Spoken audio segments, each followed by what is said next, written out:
شما در مواقع بحرانی توی تربیت بچه هاتون چی کار میکنید؟ وسط مهمونی اسباب بازی بچه صابخونه رو برداشته با هم به اصطلاح گلاویز شدن و جیغ و دعوا. وسط مرکز خرید داره سر و صدا میکنه، چیز پرت میکنه چون که به درخواستش نگفتیم. چون برای بچه کوچیکترمون یه وسیله مورد نیازش رو خریدیم، بچه بزرگتر گریه و زاری را انداخته. یا وسط شب ترسیده با گریه و سر و صدا و وحشت داره ما رو صدا میکنه.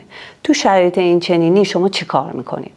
من میخوام در مورد شرایط بحرانی صحبت کنم تو این ویدیو و یه تکنیک بسیار کاربردی و آسون رو بهتون یاد بدم.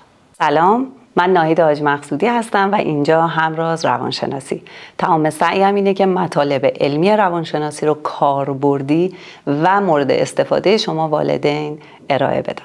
من میخوام تو این ویدیو یه تکنیک بسیار ساده رو بگم که در مواقعی که شرایط هیجانی به اصطلاح ایموشنالی یا بحرانی هست چی کار بکنیم.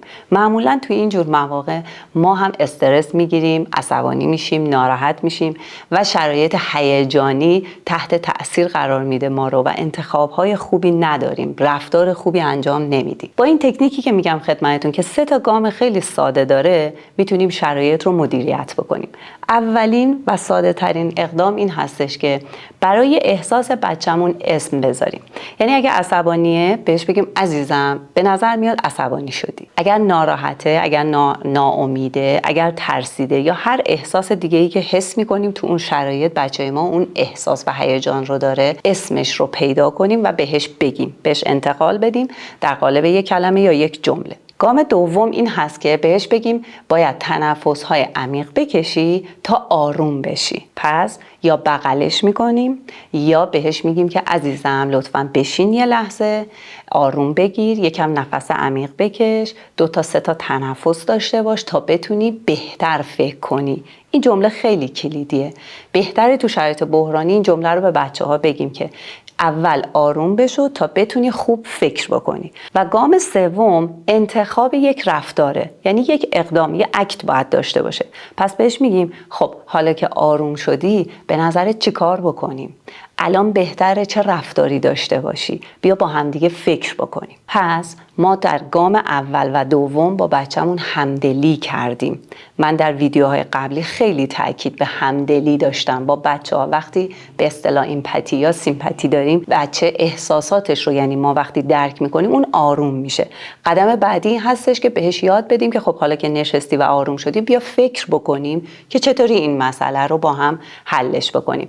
مثلا اگه ترسیده و شبه و به ما میگه باید پیش من بخوابی، بهش بگیم که خوبه، اوکیه، من پیش تو میخوابم، من میتونم تو موهات دست بکشم، من میتونم رو کمرت دست بکشم، تو رو نوازش بکنم، برات قصه بگم تا آروم بشی. وقتی که خواب رفتی من میرم تو اتاقم، هر وقت که احساس کردی دوباره نیاز داری من بیام پیشت صدام بکن و من خیلی سریع میام. پس فکر کرد و به ما گفتش که نیاز دارم پیشم باشی.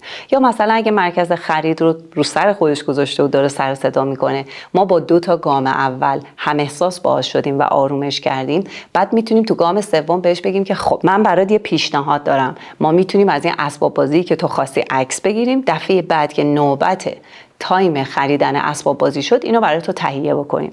پس وقتی آروم شد یا خودش خوب فکر میکنه و راه حل به ما میده یا ما بهش پیشنهاد میدیم. حالا میخوام با هم بررسی بکنیم این تکنیک که 3 تا گام خیلی ساده داشت چه کارهایی انجام میده، چند تا مهارت کلیدی رو تو فرزند ما پرورش میده. اگه ویدیو رو تا اینجا دوست داشتید و برای شما کاربردی بوده، خیلی کمک بزرگی به من میکنید که لایک بکنید، کامنت هم بذارید که ممنون میشم. خب میخوایم با هم بررسی کنیم ببینیم چه مهارت هایی رو، چه اسکیل هایی رو تو بچه ما پرورش میده. یکی از مهمترین هاش تقویت هوش عاطفی یا هیجانی یا همون EQ هستش. بچه ما در ارتباطاتش در آینده خیلی نیاز داره که احساسات طرف مقابلش رو متوجه بشه تو ارتباطات شغلی و ارتباطات عاطفی. ما از همین الان از 2 سالگی، 3 سالگی، 6 سالگی داریم بهش یاد میدیم که احساساتت رو پیدا بکن. عزیزم تو عصبانی، تو ناراحتی، تو ترسیدی یا هر احساس دیگه‌ای. پس یکی از مهمترین اتفاقا اینه که هوش هیجانی تقویت میشه. دومین مهارتی که تو بچه ما تقویت میشه مهارت مدیریت استرسه. ما داریم بهش آموزش میدیم که این طبیعیه که توی شرایطی تو استرس بگیری، ولی داری تنفس عمیق میکنی تا بتونی مدیریت کنی استرست رو. مهارت بعدی مهارت حل مسئله است. ما داریم بهش یاد میدیم که تو با فکر کردن وقتی آروم شدی میتونی برای مشکل و مسئله راه حل پیدا بکنی. مهارت بعدی که ما شرقیات اون خیلی ضعیف هستیم معمولاً بیان یا ابراز احساساته. خب شمایی که تو غرب زندگی میکنید و میبینید به بچه ها خیلی آموزش داده میشه که احساست رو پیدا کن و ابراز کن، ولی ما معمولا نه بلد هستیم پیداش کردیم و نه بلدیم که ابراز بکنیم. پس بیان و ابراز احساس یه مهارت کلیدی دیگه هستش. و آخرین مهارتی که من به ذهنم میرسه این تکنیک خیلی کمک میکنه، ما داریم به بچه هامون رفتار مسئولانه مثبت رو آموزش میدیم.